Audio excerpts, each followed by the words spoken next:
जय हिंद दोस्तों। एग्जाम की पॉइंट में एक बार फिर से आप सभी का स्वागत है। दोस्तों यहाँ पे उत्तराखंड जीके की जो ये टेस्ट सीरीज है उसका ये 10वां पार्ट है। इस पार्ट में हम उत्तराखंड के जो आने वाले एग्ज़ाम हैं उनके लिए जो मोस्ट इम्पॉर्टेंट क्वेश्चन हैं उनको देखेंगे। दोस्तों यहाँ पे कम समय में आपको फटाफट क्वेश्चन रिवीजन सीरीज है कि आपको इससे पता चल जाएगा कि आपकी तैयारी कैसे चल रही है। बिना टाइम गंवाए देखते हैं दोस्तों आज का जो पहला क्वेश्चन है। दोस्तों पहला क्वेश्चन है जो पायलट बाबा आश्रम है, पायलट बाबा आश्रम आपके कहाँ पर स्थित है या किस जनपद में स्थित है? उत्तरकाशी में, पौड़ी में, चमोली में या फिर नैनीताल में? तो दोस्तों याद रखना, अगर आपको आंसर आता है तो आपको ये टाइम दिया जाता है। जब तक मैं 4 ऑप्शन इसीलिए स्पीड में पढ़ता हूँ कि आपको सोचने का टाइम मिले, नहीं तो कोई फ़ायदा नहीं रिवीजन सीरीज का, आपको ये टेस्ट सीरीज करने का। तो जो पायलट बाबा आश्रम है, पायलट बाबा आश्रम आपके कहाँ पे है? उत्तरकाशी जनपद में स्थित है पायलट बाबा आश्रम। अगला क्वेश्चन, मेहरुड़ी कस्तूरी मृग अनुसंधान केंद्र की स्थापना कब की गई? मेहरुड़ी कस्तूरी मृग अनुसंधान केंद्र की स्थापना कब की गई? 1972 में, 1977 में, 1982 में या फिर 1986 में? तो दोस्तों जो मेहरुड़ी कस्तूरी मृग अनुसंधान केंद्र की स्थापना की गई वो कब की गई? 1977 में की गई। अगला क्वेश्चन, संतला देवी मंदिर कहाँ स्थित है? जो संतला देवी मंदिर है वो किस जनपद में स्थित है? रुद्रप्रयाग में, देहरादून में, टिहरी में या फिर बागेश्वर में? तो दोस्तों जो संतला देवी मंदिर है वो आपके कहाँ पे? देहरादून जनपद में स्थित है। ठीक है। अगला क्वेश्चन, आजाद उपनाम से राज्य में किसे जाना जाता है? जो आजाद उपनाम से राज्य में किसे जाना जाता है? शिव प्रसाद डबराल को, सिरदर की मुठी को, इंद्र सिंह नयाल को या फिर बद्रीदत्त पांडे को? तो दोस्तों जो आजाद उपनाम से राज्य में जाना जाता है वो किसको जाना जाता है? सिरदर की मुठी को जाना जाता है। किसको जाना जाता है? सिरदर की मुठी को जाना जाता है। किस नाम से? आजाद उपनाम से।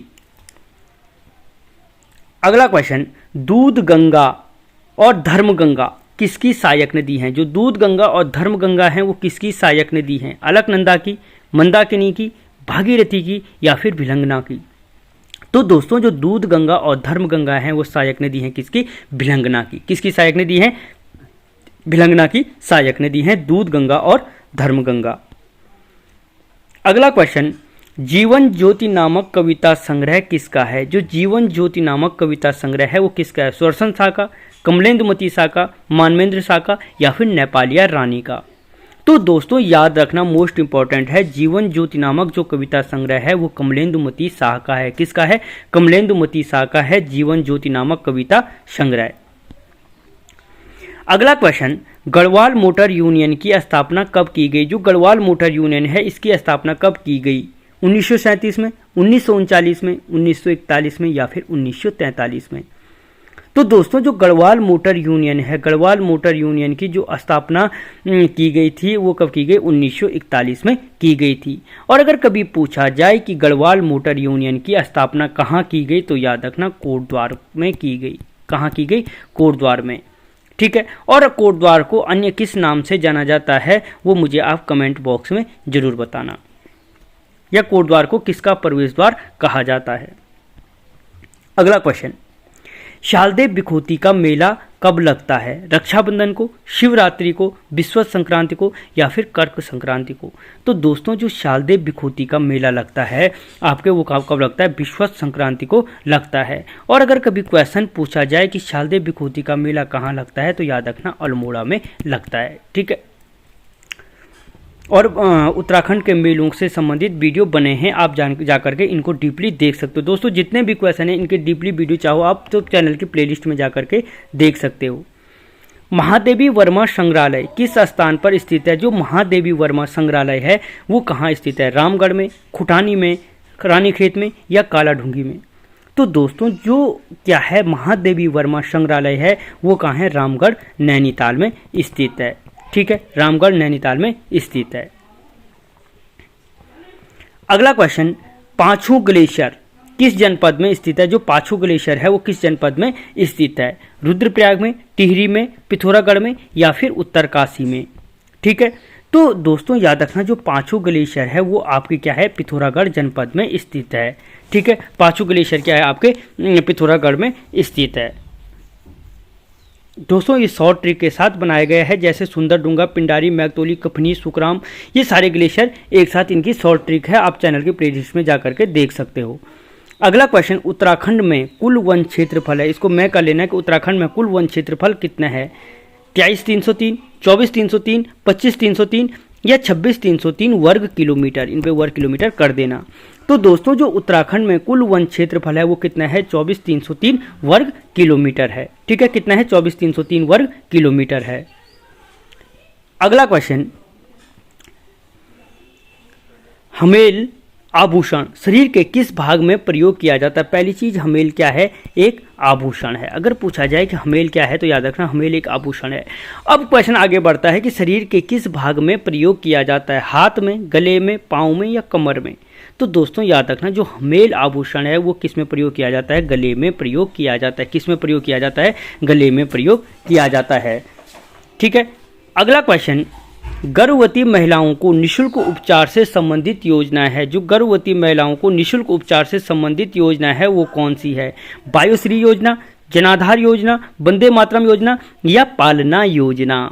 तो दोस्तों याद रखना यहाँ पे आधा से ज़्यादा पालना की तरफ जाएंगे, कन्फ्यूजन है। गर्भवती महिलाओं को जो निःशुल्क उपचार से संबंधित योजना है वो है वंदे मातरम योजना। या अगर क्वेश्चन बनता है कि वंदे मातरम योजना का संबंध किससे है तो याद रखना गर्भवती महिलाओं को निःशुल्क उपचार से संबंधित है। ठीक है, अगला क्वेश्चन, यदुवंश की स्थापना किसने की थी? श्री सेन वर्मन ने, भास्कर वर्मन ने, कीर्ति वर्मन ने या यदुवर्मन ने? तो दोस्तों जो यदुवंश की स्थापना की थी किसने की थी? श्री सेन वर्मन ने की थी। किसने की थी? श्री सेन वर्मन ने की थी। और याद रखना राजकुमारी ईश्वरा किसकी पुत्री थी? ये मुझे जरूर बताना कमेंट बॉक्स में। अगला क्वेश्चन, कत्यूर घाटी में बद्रीनाथ मंदिर का निर्माण किसने कराया था? जो कत्यूर घाटी थी, कत्यूर घाटी में बद्रीनाथ मंदिर का निर्माण किस चंद शासक ने कराया था? तो कल्याण चंद, ज्ञान चंद, भीष्म चंद या फिर उद्यान चंद? तो दोस्तों याद रखना कत्यूर घाटी में जो बद्रीनाथ मंदिर का निर्माण कराया था वो चंद शासक था कौन? ज्ञान चंद ने कराया था। किसने कराया था? ज्ञान चंद ने कराया था। अगला क्वेश्चन, वधु मूल्य प्रथा का प्रचलन किस जनजाति से संबंधित है? जो वधु मूल्य प्रथा का प्रचलन है किस जनजाति से संबंधित है? राजी, भूटिया, जौनसारी या फिर थारू? तो दोस्तों जो वधु मूल्य प्रथा का प्रचलन है वो किस जनजाति से संबंधित है? राजी जनजाति से संबंधित है। वधु मूल्य प्रथा का प्रचलन किस जनजाति से है? राजी जनजाति से संबंधित है। अगला क्वेश्चन, पेशावर कांड से प्रभावित होकर गढ़वाल दिवस मनाने की घोषणा कब की गई? ठीक है, तो दोस्तों जो पेशावर कांड से प्रभावित होकर कब हुआ था? 1930 में। तो मनाने की घोषणा कब की गई? 20 मार्च को, 23 मार्च को, 20 अप्रैल को या फिर 23 अप्रैल को? तो दोस्तों पेशावर कांड से प्रभावित होकर जो गढ़वाल दिवस मनाने की घोषणा कब की गई? 23 अप्रैल को की गई। और अगर पूछा जाता है कि किसने की थी तो मोतीलाल नेहरू ने की थी। किसने की थी? मोतीलाल नेहरू जी ने की थी। अगर पूछा जाए कि पेशावर कांड से प्रभावित होकर गढ़वाल दिवस मनाने की घोषणा किसने की थी? मोतीलाल नेहरू ने की थी। और कब की थी? तो 23 अप्रैल को की थी। अगला क्वेश्चन, गोरखा, ठीक है, अगला क्वेश्चन, परमार वंश में कृषक कहलाते थे। जो परमार वंश थे, परमार वंश में कृषक कहलाते थे, क्या कहलाते थे? थातवान, खाईकर, सिरतान या आसामी? तो दोस्तों याद रखना जो परमार कालीन थे, परमार वंश था, उसके टाइम में जो कृषक लोग होते थे वो कृषक आसामी के नाम से जाने जाते थे। किसके नाम से जाने जाते थे? आसामी के नाम से जाने जाते थे क्या? कृषक। ठीक है, जो सिरतान था वो नगद कर देने वाला होता था। थातवान भूमि मालिक होता था और उसको जो जिसको वो खेतों को देता था वो क्या कहलाता था? खाईकर के नाम से जाना जाता था। ठीक है, अगला क्वेश्चन, गोरखा काल में बिचारी था। गोरखा काल में बिचारी शब्द किसके लिए प्रयोग किया जाए? बिचारी कौन होता था? कर वसूल करने वाला, सुब्बा का सलाहकार, मुख्य न्यायाधीश या ग्राम स्तर का अधिकारी? तो दोस्तों याद रखना जो गोरखा काल में बिचारी होता था वो क्या होता था? मुख्य न्यायाधीश होता था, या गोरखाओं का जो न्यायाधीश होता था वो बिचारी के नाम से जाना जाता था।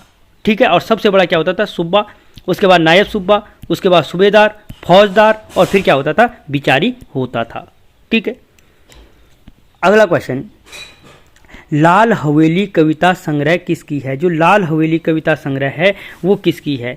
गौरा पंथ की, मनु भंडारी, अनिल बिष्ट या मीरा राजपूत? तो दोस्तों याद रखना जो लाल हवेली कविता संग्रह है वो किसकी है? गौरा पंथ की है लाल हवेली। याद रखना लाल हवेली, लाल के लिए से याद रखना गौरा पंथ। ठीक है।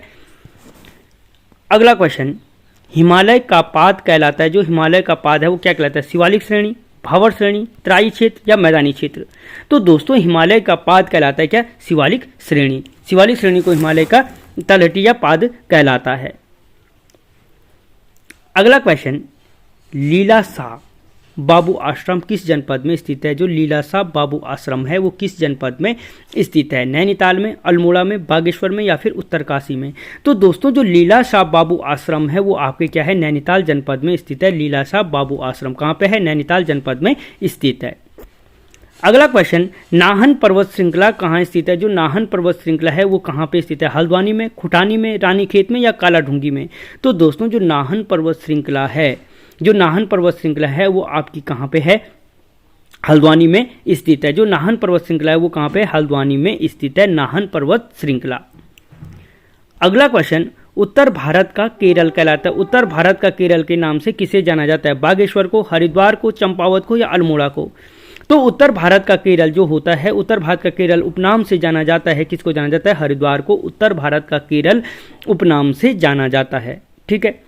और जो अगला क्वेश्चन है, दूध गंगा का स्रोत है? Panchu glacier, Kalapani glacier, रक्तावण glacier या फिर रालम ग्लेशियर? तो दोस्तों याद रखना, जो दूध गंगा का स्रोत है वो क्या है? कल्पानी ग्लेशियर स्थित है। कल्पानी ग्लेशियर क्या है? दूध गंगा का स्रोत है। और अगर आप तैयारी करें मुझे कमेंट बॉक्स में जरूर बताना कल्पानी ग्लेशियर कहाँ है, कल्पानी ग्लेशियर कहाँ है। और अगर ग्लेशियर से संबंधित शॉर्ट ट्रिक अगर आप जानना चाहते हो तो उत्तराखंड के ग्लेशियर के नाम से एक वीडियो बना है जिसमें पूरी शॉर्ट ट्रिक से आप आसानी से 5 मिनट में याद कर सकते हो, अब जाकर देख सकते हो। तो दोस्तों इस वीडियो में इतना ही, मिलता हूँ अगले वीडियो में, तब तक जय हिंद।